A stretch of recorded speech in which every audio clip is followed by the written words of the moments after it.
이제 본 내용으로 한번 살펴보도록 할게요. 어, 주간 실거래 지수상으로 순위가 인천이 제일 아래쪽, 광주가 뭐 살짝 대전 위쪽으로 올라왔다. 와, 대구와 대전은 거의 하락을 할 때 한 몸처럼 움직였었는데 지금 뭔가 좀 분리된 상태. 그럼 대구만 왜 이렇게 안 좋을까? 대구만 왜 이렇게 안 좋을까? 이렇게 생각하지 않을 수가 없는 것 같습니다. 네, 스카이라인님 안녕하세요. 신매수의 매력적인 시기가 다가오는 것인가? 이런 느낌으로 한번 살펴봅니다. 구매 기회는 충분히 좋던 것 같습니다. 근데 공급이 워낙 많은 부분이 지대하게 영향을 미치고 있는 것 같습니다. 요 댓글, 아이고, 제가 아이디를 가리지는 못했는데, 요 두 분, 글 최근에 올라온 것만 살펴봅니다. 대구 집, 개인적으로 실거주할 집이 필요하셨다고 하시는 분. 근데 결론적으로 보면 투자로는 좀 아직까지는 아닌 것 같다. 실거주로는 괜찮은 것 같다. 실거주로 정말 평당 1,000만 원? 와, 이거 웬만하면은 워낙 우리가 그동안 뭐 분양가 5억, 6억 이런데 익숙해져 있어가 숫자에만 익숙해졌지 그 큰 돈을 만지지는 못하는데 그 숫자에 익숙해져 있는 상태라서 평당 1,000만 원? 불과 한 5년, 6년 전에 그런 가격이었던 것 같아요. 다시 그 가격대로 지금 내려와 있는 상태. 그래서 실거주 소득이 조금씩 늘어나고 있는 단계라면은 괜찮은 것 같다라는 이런 느낌도 있고요.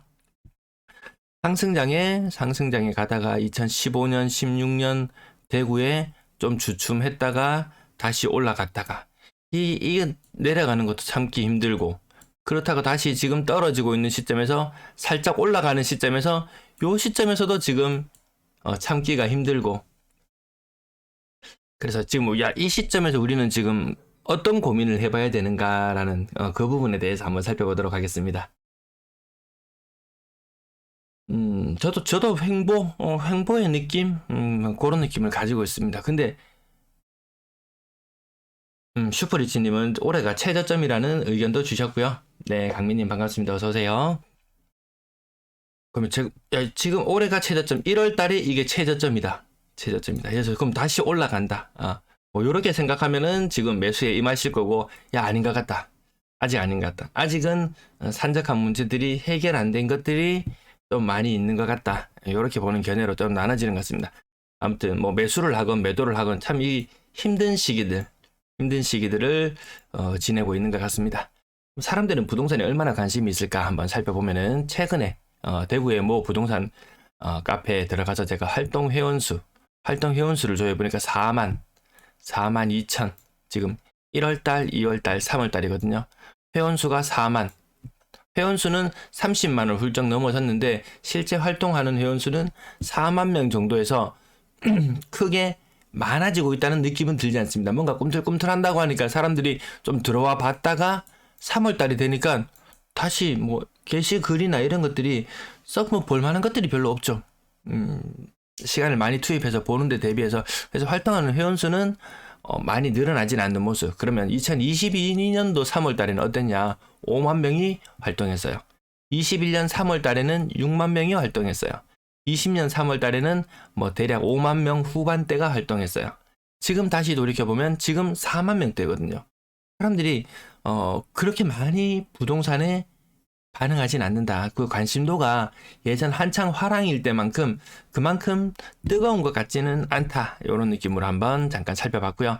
2019년, 18년 이때는 회원수가 20만 명 조금 넘어섰는데 5만 명이에요. 지금은 32만 명 정도 되는데 활동하는 회원수가 4만 명 정도예요. 부동산 시장 뜨겁다고 보기에는 조금 무리가 있어 보이죠. 네, 육아대디님 계속 댓글 남겨주셔서 같이 한번 읽어볼게요. 미국이 양적 완화하는 시점과 금리 인하하는 시점에 자산 가격 다시 올라가겠지만 올해는 금리 인하와 양적 완화 정책은 어려울 것으로 예측됩니다. 아직까지 뭐 패드나 이런 곳에서 아직 물가나 이런 부분들 좀 높다고 이야기하는 부분들이 있으니까요. 대구 즉 새마을금고 PF 대출이 화두가 되고 있는데 시세에 영향이 있을지 궁금합니다. 시세하고 PF 대출하고 뭐 크게 영향이 있을까요? 일단 새마을금고는 이 사람들이 심리만 요동치지 않는다면은 뭐 크게 뭐 뱅크런 같은 그런 일들이 일어나게 하겠습니까만은 뭐 생각보다 사람들이 안전하다고 생각하는데 생각보다 이 기금이 한 300조 정도 운영되는 것 중에서 기금이 한 2.5조 정도 쌓여 있다고 하던가요? 이거 돈 쑥 빠져나가면은 이거 2.5도 엄청 큰 돈처럼 보이지만 또 아닐 수도 있고 뭐 지난번에 제가 말씀드렸다시피 이 금융이나 이런 곳에 대해서 잘 모르시는 저희 부모님도 새마을금고에 넣어놨던 돈 사람들이 위험하다 카더라 하니까 돈을 빼시더라고요. 제가 그전에는 새마을금고 그 나중에 좀 지나면은 좀 부동산 이런 경기나 이런 것 때문에 위험할 수 있다고 제가 빼라고 이렇게 한 2년, 1년, 2년 전쯤에 이렇게 말씀을 드렸어요. 근데 야, 이 이자를 얼마나 많이 주는데 라고 이야기하면서 계속 넣어 계셨거든요. 근데 근래에는 빼셨어요. 그러니까 다른 사람들도 잘 모르는 사람들도 이 카더라가 무서워서 아무튼 그게 조금 우려스럽기는 하지만 음, 아무튼 뭐 PF 뭐 부실이나 이런 쪽 관련해서 뭐 새마을금고에서는 지금 불을 끌려고 하고 언론에서는 뭐 연체율이나 이런 것들에 대해서 계속 부각시키고 있고 조금 더 지켜봐야 될 것 같습니다. 뭐 당장이야 뭐 큰일이야 있겠습니까만은 그게 혹시라도 내일이 된다면 과거 부산 그 새마을금고 그런 사태가 일어났을 때 그 아직도 원금 못 돌려받은 사람들 많잖아요. 그때 일 터지고 나서 5천만 원 이상 예금자에 대해서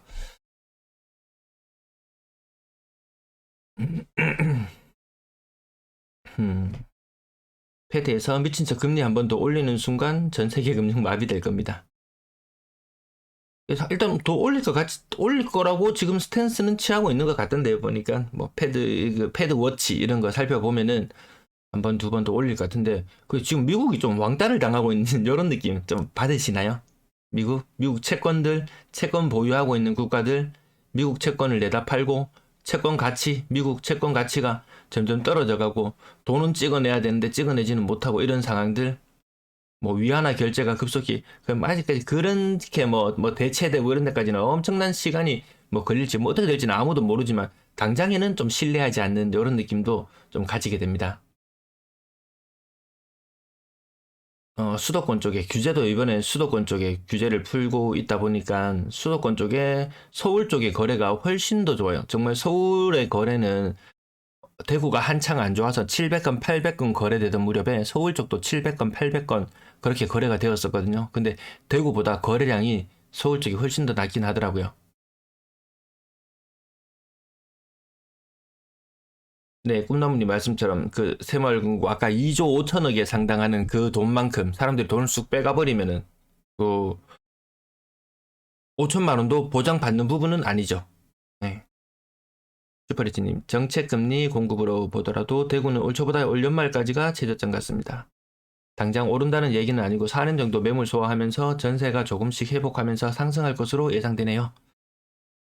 맞죠. 그 금리가 계속 잡혀야지 전세가가 회복이 될 수 있는 거죠. 지금도 전세 자금 대출 금리가 한창 때 뭐 5% 후반까지 가던 것이 지금 뭐 4% 초반, 3% 후반 이야기까지 나오면서 전세가가 회복하고 있는 것으로 좀 보여지거든요.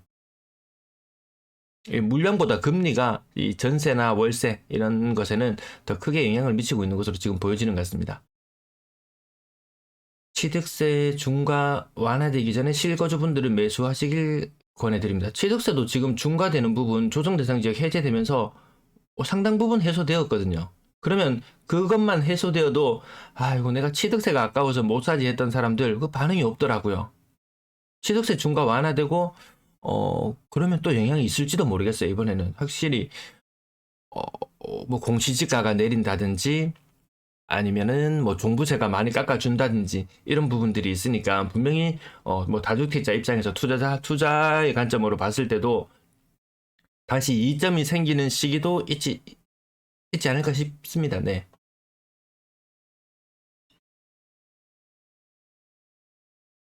분양권 마피 심한 물건 근데 마피가 심해도 예, 짱민님 말씀하는 분양권 마피가 심해도 주변 뭐 준신축 가격에 비해서는 많이 비싸게 느껴지긴 하더라고요. 네, 강민님, 끝까지님 반갑습니다. 네, 강민님. 30대 초반이라 소형 아파트를 구하고 있습니다. 최근에 시세 조사를 해보니 20년 이상 된 장기 임대 아파트가 꾸준히 시세 오름을 보이고 있는데 적당한 시세가 나오면 구매하는 게 좋을지 자문을 얻고 싶습니다. 이거 뭐 자문이랄 것도 없고 그냥 저는 여기에서 이 방송에서 하는 이야기하고 뭐 똑같은 이야기, 예, 혹시라도 뭐 메일을 남겨주시거나 하시면은 뭐 그 주변 가격 아파트라든지 이런 것도 한번 살펴볼 수는 있지만 여기에서 뭐 사라 말라 뭐 이런 이야기 할 그것도 못 되네요. 그런 입장도 못 되네요. 소형 아파트들이 뭐 국평 말고 소형 뭐 24평형 이런 기준으로 봤을 때 국평과 와 그렇게 크게 많이 차이가 나지 않네. 좀 이런 느낌들도 좀 봤거든요. 제 일일 브리핑 통해서 강민님 보셨으면 아시겠지만 생각보다 소형 평형이 비싸네. 이 소형 평형과 이 국평에 이 살아보시면 좀 느낌은 좀 다르거든요. 그래도 이 사람들이 이 좀 보수적인 마인드라고 할까? 그래도 국평이지. 이런 생각들이 좀 있는데 그 인구가 줄어들고 세대수가 줄어들고 이런 입장에서 봤을 때 소형도 나쁘진 않겠네. 이런 느낌? 근데 좀 생각보다 비싼 것 같더라고요. 네, 육아대리님. 예전 추이를 입혀서 부동산이 다시 급등할 거라는 생각은 위험한 생각인 것 같습니다. 네, 저도 여기서 급등 같은 거는 별로 생각하지 않습니다. 할 때 하더라도 시간이 정말 많이 걸려야 많은 기간 조정을 좀 거쳐야지 가능할 것 같지. 저는 일단 급등은 생각하지 않고 뭐 차트에서 급등이 나타난다면 급등한다고 그대로 중계는 계속 해드리겠지만 저도 기본 전제는 급등은 없을 것 같다 이런 느낌으로 바라보고 있습니다. 미분양 물량 소화 결국에는 뭐 어디 하나 터지고 쓰러지고 결국에는 뭐 정부에서 매입하고 막 이런 과정들이 또 거쳐가겠죠. 뭐 이대로 그 많은 미분양 분량들을 소진시켜준다? 15,000가구, 대구에 지금 14,000가구 정도 되잖아요. 이거 정부에서 사주거나 뭐 이러면은 지금 분양을 미뤘던 업체들, 막하다 막 지금 분양을 서둘 그런 입장일 거예요. 그럼 또 미분양이 또 더 많이 생길 수 있어요. 이런 문제들. 이 14,000가구 곱하기 5억씩만 잡아봐도 이 돈이 얼마입니까? 5억, 50억, 500억, 5천억, 5조, 7조? 이 장난입니까? 이 돈이 장난입니까? 이 장난 아닌 돈입니다. 이 미분양 해소하는데 시간 어딘가에 뭔가 터지고 문제가 생기고 또 자금이 투입되고 뭐 이런 과정 거쳐야 될 것 같은데 아직까지 잠잠하죠. 국토부 장관도 뭐 그렇게 해서 하겠다는 움직임도 잘 없는 것 같고요. 네, 강민님 여기 저한테 그 이메일로 그 남겨주시면은 제가 한번 살펴보고 그건 뭐 다 어차피 다 익명이 다 보장되고 다 그런 공간이기 때문에 개인적으로 이렇게 주고받는 것이고 그리고 제가 뭐 사라 말라 이런 의견은 드리지 않아요. 그냥 이 상태에서 지금 상황이 이런데 만약에 뭐 소득 상황이나 이런 여러 가지 상황을 봤을 때 이 정도는 뭐 일반적으로 생각하는 기준으로 봤을 때 괜찮겠다 아니겠다 그냥 요 정도 그냥 개인적인 판단 뭐 그 정도입니다. 그래서 너무 아직까지 30대 아까 초반이라고 하셨던가요? 네. 그러면 뭐 소득이나 이런 부분들하고 고려해서 생각해 볼 필요가 있을 것 같아요. 막연히 뭐 남들이 비싼 집 사니까 나도 그만큼 되는 집에 살고 싶다 이런 기준으로 맞추자면 그 욕심은 정말 한도 끝도 없는 것 같고요. 사서 임대를 놓으실 계획이신가요? 누가 집을 사서 임대 놓는다고 했나요? 저는 이게 매수는 전혀 고려하고 있지 않는 그런 입장입니다. 살다가, 강민님, 살다가 월세를, 그럼 어디에서 사시는가요, 강민님은? 네, 그 밑에 귀공자님, 대구역 센트럴 자이 보고 있는데, 구축이긴 해도 준신축에 속하고 태평로 일대 달성 푸르지오 입주가 계속 될 텐데 더 기다려볼까요? 지금이라도 살까? 고민이 깊어지는 시기네요. 그래서 대구역 센트럴 자이만 보더라도, 그 옆에 가보면은, 그 어딘가요, 뭐, 북성로인가요? 공구 상가 있고 이쪽으로 얘가 그쪽으로 좀 몇 번 좀 지나가 본 기억이 있는데 그 대구역 센트럴 자이만 하더라도 주변에 있는 그 태평로에 최근에 지어진 아파트 가격 막 5억 6억 하는데 비해서 그 분양권 산다고 해도 5억 6억을 줘야 되는데 대구역 센트럴 자이는 한창 많이 떨어졌을 때 4억 아래까지도 살짝 왔다 갔다 했었나요? 어쨌든 그런 가격들을 한번 생각해 보면은 야 분양권이 언제 소진될까 정말 이런 생각도 많이 듭니다. 정책이 대구 미분양에 호재로 반영할 겁니다. 어떤 정책이 호재로 나오신다는 말씀이신지? 지금 맞습니다. 지금 자금 가능한 범위에서 연식 짧은 것, 네, 오래된 거 아무래도 이게 젊은 층이고 돈이 또 많지 않고 또 돈에 맞춰서 가다 보면은 또 이게 너무 외곽이나 또 낡은 것에 또 가게 되고 나중에 뭐 가격이 다시 오르거나 무슨 일이 있었을 때도 또 소외받더라고요, 보니까. 네, 탈탈리아님, 네, 영상 봐주셔서 감사합니다.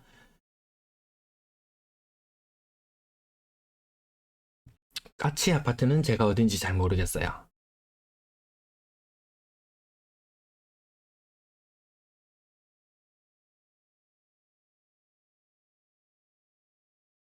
자, 댓글 잠깐 살펴봤고요. 여기 지금 몇 페이지, 한 세 페이지에 걸쳐서, 최근에 사람들이, 인터넷 게시 글 수를 보더라도, 제가 느끼기에, 아, 글이 확 늘었다라는 느낌, 혹은 뭐 분위기가 확실히 좋아진다, 뭐, 이런 식으로 해서 논리적으로 글을 만들어내서 생산해내는 경우도 잘 본 적이 없는 것 같고요.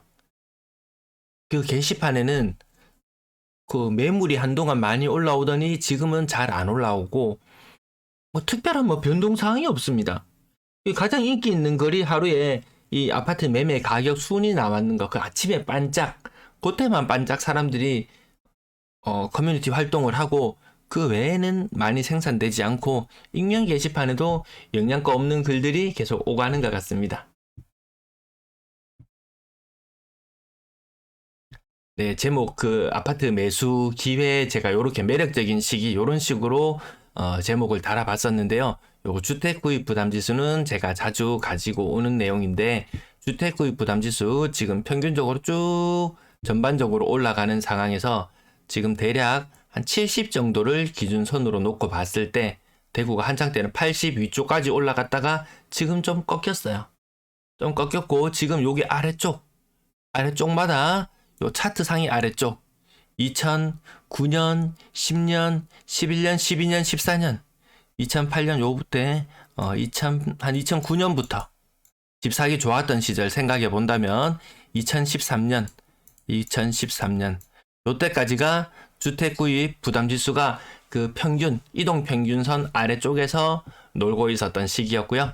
그다음 15년, 16년도 반짝 좋진 않았지만 호가가 그렇게 많이 떨어지진 않아서 가격은 조금 비싼 상태였고 또 괜찮았던 시기는 2019년에서 20년 요 무렵도 여전히 부담스럽기는 했었는데요. 19년, 20년 어쨌든 요 차트 흐름상으로 봤을 때 요 아래쪽이 그나마 매력적인 시기였고 지금 전국적으로 주택 구입 부담 지수가 다 꺾였어요. 예, 집값이 20%, 30% 이렇게 하락하는 현상을 거치면서 주택에 대한 구입에 대한 부담은 줄어들었다. 근데 요 차트를 해석할 때 어쨌든 나는 산다면 요 아래쪽에서 산다고 기본 포지션을 잡고 나는 좀 성격이 급해서 안 되겠다면 요 선상에 걸치든지 요래도 되겠고 아니면 무슨 일이 하나 터지고 나서 그때 선택의 폭이 더 다양해졌을 때 선택을 해도 나쁘진 않은 것 같고 어쨌든 뭐 지각료를 내고 뭐 산다 이렇게 했을 때 그렇게 많이 미치는 장사는 아니었는 것 같습니다.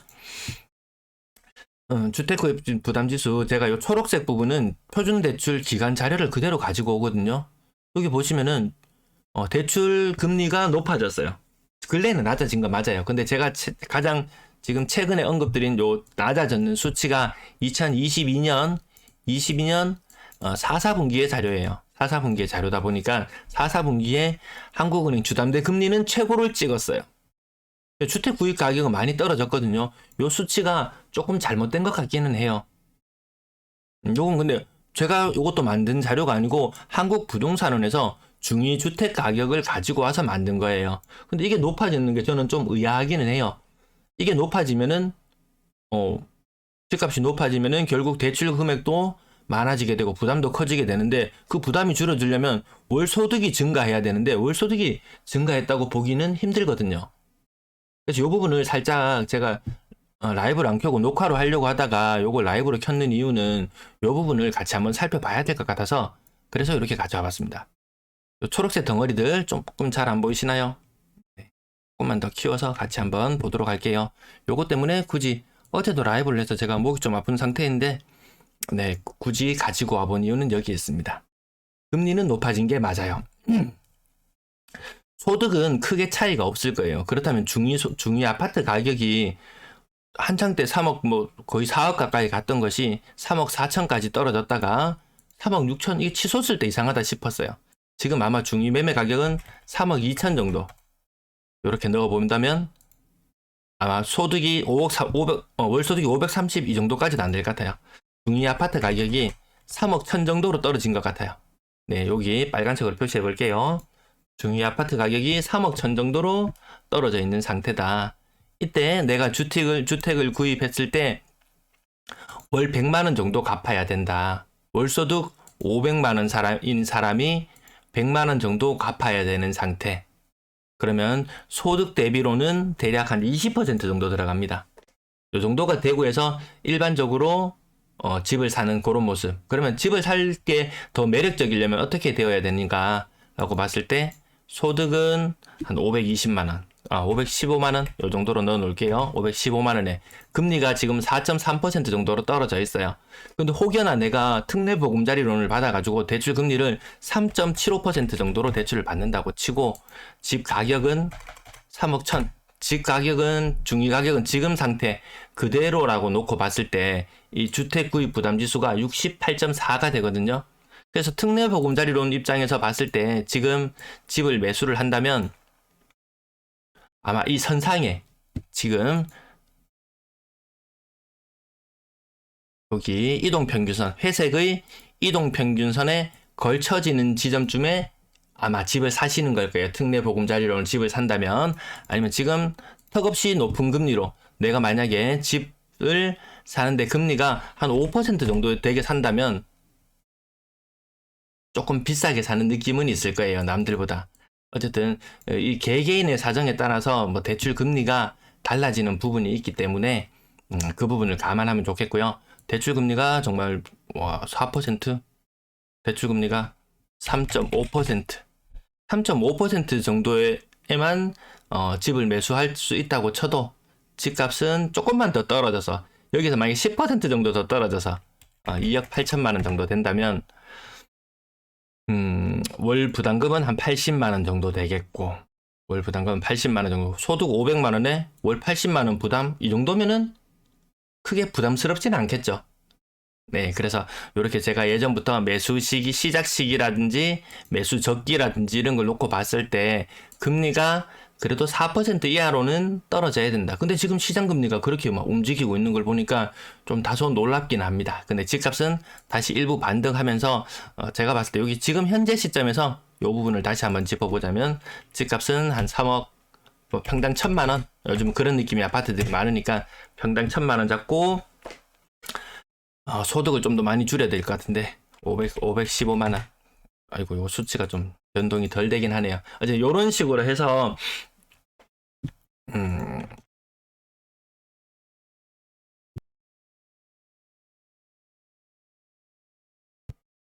아이고 이건 제가 자료를 보여드리려고 가져와서 저장은 안 하고 바로 네 이렇게 이런 식으로 계산을 해볼 수 있겠다라는 거죠. 그래서 아직까지는 지금 조금 더 부담스러운 것 같다. 사람 관심이 그렇게 많이 높은 것 같지는 않다.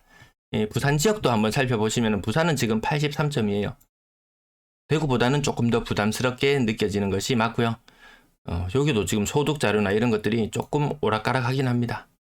소득 대비 20% 정도. 근데 서울은 원리금 부담이 지금 중위 가격이 서울은 중위 아파트 가격이 거의 9억을 하니까요.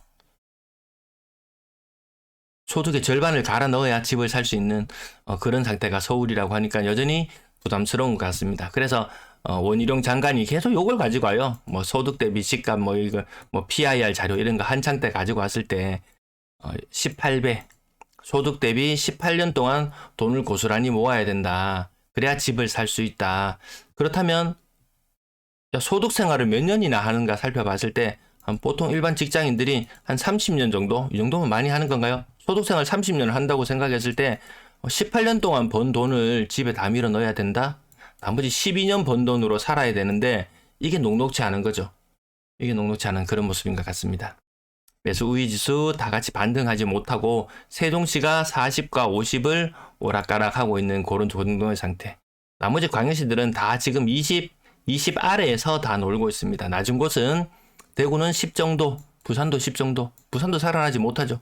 다 매물이 지금 너무 많이 늘어나고 있기 때문에 이 매수 우위 지수가 살아날 수가 없는 그런 환경에 놓여 있는 것 같습니다. 그나마 높다는 세종시가 이번 주에 수치상으로 40이었어요. 나머지 지역들은 좀 그나마 높은 울산이나 인천, 요것이 20. 아직까지 갈 길이 멀죠. 사람들이 게시판에서 뭐 어디 반등했어요 그러면서 호가를 많이 가지고 오는데요. 호가도 늘 가지고 올 때면 호가도 분명히 상단이 있고 하단이 있는데 상단도 가지고 오고 하단도 가지고 오면 어느 정도 좀 신뢰를 할 수 있는데 호가를 가지고 올 때는 늘 가장 높은 것만 가지고 오다 보니까 사람들이 좀 더 마음이 다급해질 수 있고 이렇게 많이 올라갔나? 빨리 사야 되겠네? 이렇게 좀 조급해지게 만들려는 그런 것이 있는 것 같은데 근데 게시글을 보고 참가하는 사람이 그렇게 많지는 않더라고요. 자, 40 이하는 제가 빙하기 40 이하로 떨어지면 빙하기의 본격 진입이라고 말씀드렸고요. 60 이상 치고 올라가야지. 아직 갈 길이 멀죠. 60 이상. 60 이상일 때 그때 이제 찐 반등이다. 정말 강세장이다라고 이야기할 때는 다 그런 시절이 있었어요. 지금이 대구가 10에 머물러 있어서 감이 잘 없는데 이게 60 이상인 시절이 분명히 있었어요. 그때는 초강세장. 초강세장의 모습을 나타내거든요. 이때 아이고 좋은 시절 많이 있었습니다. 자, 주간식 그래서 요건 지난주 거예요. 요건 지난주 건데 요때만 해도 전세지수 대구 진한 파란색이 있었는데 이번 주는 진한 파란색이 다 사라졌고 이거 호황이라고 말하나요? 이 상황을 많이 안 좋은 상황은 맞거든요. 매매 가격 지수는 인천이 급격하게 떨어졌다 급격하게 회복하고 대구 지역은 아직까지 완만하게 지금 낙폭을 줄여가고 있는 그런 상태. 전세 가격 지수도 완만하게 낙폭을 줄여가고 있는 상태. 네, 신고가 비율이 막 치솟는 지역들이 나오기 시작했어요. 안 팔리던 물건들이 팔리기 시작했어요. 근데 이 신고가의 정체는 제가 말씀을 드렸죠. 2021년도에 입주했는 아파트. 이제 이 플러스 2년이 되어서 2023년이 되면서 이제 세금 부분을 좀 정리되고 이렇게 물건을 파는 현상이 나타나다 보니까 그래서 신고가가 좀 나옵니다. 대구 지역도 그런 거 좀 나오죠. 2021년 입주했는 아파트들 얼마 전에 뭐 엘리네 뜰이라든지 이런 아파트들 신고가 나오는 현상들을 보셨을 거예요. 주로 이런 곳에서 신고가가 나타나지 과거에 뭐 아파트 매매 가격을 뛰어넘고 이런 현상은 없죠. 주간 거래량 대구 지역 거래량 지금 굉장히 그 이전 대비 2배 정도 늘어나 있는 상태. 특례 보금자리론 이후에 반응이 왔어요.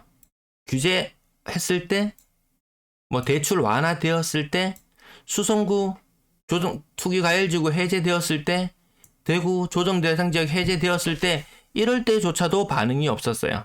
수성구 투기과열지구 해제되고 거래량 늘어나는 거 느껴지셨나요? 딱히 뭐 느껴지시지 않으셨을 거예요.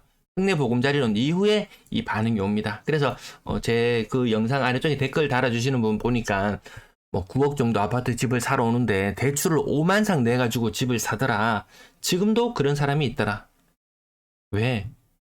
집값이 지금 9억 정도로 떨어졌는데요. 이게 한창 때 13억 했던 집값이에요. 13억 했던 집값이 9억으로 떨어졌어요. 이거 대출 반틈 내가지고 내 돈 4억 태워서 한 5억 대출 내고 이렇게 들어가서 다시 집값이 이렇게 회복만 해준다면은 내 자본이 2배로 늘어날 수 있는 그런 엄청난 기회로 보이지 않겠습니까? 그러다 보니까 특례보금자리론 아직도 좀 많이 활용되고 있는 것 같습니다. 고가주택을 사는데도. 근데 주로 특례보금자리론 이용되는 것은 저가의 아파트들을 사는데 더 많이 이용되고 있는 것이 그 뉴스를 통해서 나온 내용이고요. 대구 지역 1월달, 2월달 견주어보면 거래량이 2배 정도 늘어났어요. 인천 지역, 부산 지역 요 두 가지가 동네가 좀 느낌이 비슷해요. 이게 한창 때 우리 생각하면 대구가 제3의 도시고 인천은 아직까지 대구에 안 된다는 이런 생각을 아직도 가지고 있는 사람이 있지 싶은데 이거 완전히 딴 세상이 되어버린 듯 합니다. 이제 평균 매매 가격이나 여러 가지를 살펴봤을 때 거래량이 회복하는 것도 뒤늦게까지 가장 늦게까지 상승했던 지역도 인천이었어요. 부산이 아니고 가장 늦게까지 상승했던 지역 인천. 그러다가 급격한 하락을 맞았던 것도 인천. 그러다가 가격 회복은 모르겠지만 거래량이 재빠르게 회복되고 있는 것 또한 인천의 모습인 것 같습니다. 인구 100만대의 도시들 그렇게 거래량이 많이 활발해지고 막 이런 느낌은 들지 않아요. 대구도 좀 어중간한 입장에 놓인 것 같습니다.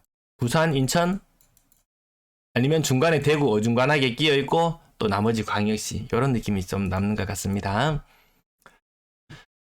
매매 거래량 인구 1000만으로 놓고 환산해 보면 9천을 넘어야 빙하기가 해소된다고 하는데 대전 정도만 야 거래량이 조금 많이 좋구나 이런 느낌이고 아직까지 다른 지역들 화랑기에 접어들 만큼의 그렇게 거래량이 받쳐주고 있는 상태는 아닌 것 같습니다. 여기 파란색 그어놨죠. 대구도 그래도 대빠르게 치고 올라갔습니다. 거래가 가장 빈약하던 시기를 오랫동안 거치고 지금 나름대로 여기 달리기 하고 있는데 같이 끼어들려고 하고 있습니다. 대구의 전세 거래량 2월달 부산이 3,200건, 대구가 1,600건, 인천이 3,300건. 좀 느낌이 좀 쎄하죠. 대구 거래량이 좀 없다는 느낌 드나요? 이 부산, 인천의 절반 정도 수준의 거래량밖에 나타나고 있지 않습니다. 그게 뭐 인구 1000만으로 이렇게 환산해 놓고 본다든지 했을 때도 대구에 거래가 많이 전세 거래가 잘 이루어지나라는 그 얼마나 활성화되어 있나 그 정도를 살펴봤을 때 대구는 거래가 잘 없다라는 부분, 거래 수치가 너무 적다라는 부분 다시 이 차트를 통해서 확인해 보실 수 있고요. 자, 이제 매물로 가는데요. 이게 매물이 계속 늘어나게 되면 아까 KB에서 발표하는 뭐 매수 우위 지수, 매수 심리, 뭐 그것이 호전될 수가 없더라고요. 부산 증가세가 가장 가팔라서 좀 우려스러워 보이고 대구는 그나마 좀 주춤하죠. 인천도 지금 아직까지는 대구보다 더 가파르게 늘고 있고요. 나머지 인구가 조금 적은 광역시 지역들도 마찬가지더라. 아직까지 계속 매물은 늘어나고 있는 상태. 인구 1000만으로 놓고 봤을 때 대구의 매물이 가장 지금 1등이에요. 지금 대구가 그래서 투자로는 가격은 싸 보이는 건 맞다. 다른 광역시에 비해서 가격은 매력적인 건 맞다. 근데 매물은 왜 그렇게 많고 전세 매물은 왜 그렇게 많이 나와서 소진은 안 되고 있냐. 이런 부분들도 한번 생각해 볼 필요는 있을 것 같습니다. 전세 매물은 광역시 중에서 단순 수치상으로는 3위예요. 다른 지역들 부산 빠르게 소진되죠. 인천 빠르게 소진되죠. 대구는 빠르게 소진이 안 돼요. 이 매물이. 그래서 인구 1000만으로 환산해 놓고 봤을 때 지금 대구가 부산을 추월했습니다. 얼마 지나서 추월을 할 것이다. 뭐 이런 예측들을 계속 내보냈었는데요. 지금 인구 1000만으로 환산해 놓고 봤을 때 1위가 대구, 2위가 부산. 뭐 요런 순서로 나갑니다. 대구의 매물이 여전히 많아서 좀 우려스럽다는 부분, 이 부분 계속해서 전해드리면서 오늘 준비한 내용은 여기까지. 마지막 댓글만 잠깐 살펴보고 마칠게요.